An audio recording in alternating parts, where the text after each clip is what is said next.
Ford has teamed up once again with its Chinese partner Jiangling Motors for another new model planned to be sold exclusively in the People's Republic. The Equator Sport is making its official public debut at the Guangzhou Auto Show as a new rival for the Honda CR-V and the likes with rugged look and a spacious interior. The new Equator Sport is a brand new vehicle under its skin, even though it may have borrowed a few design cues from its bigger sibling.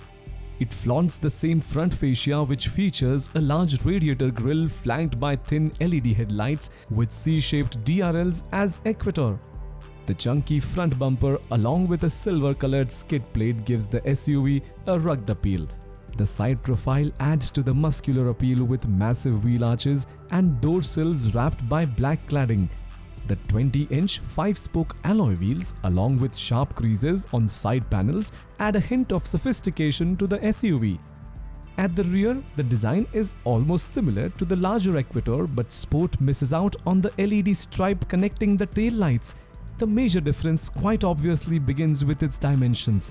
For your perspective, it has a wheelbase of 2765mm, 140mm shorter than the larger Equator that offers 2865mm between the wheels.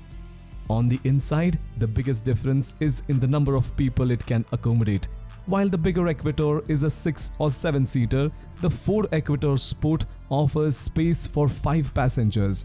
The dashboard design and overall layout of the cabin is not much different, and it features the same dual-screen layout, though the surrounding trim looks more sober. Powering Equator Sport is a new 1.5-litre 4-cylinder turbo petrol engine that dishes out 170 brake horsepower and 260 Nm of peak torque.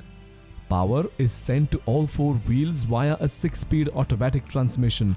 The claimed max speed is rated 180 kmph. In comparison, the larger Equator gets a 2.0-litre turbo petrol mill mated to a DCT automatic gearbox.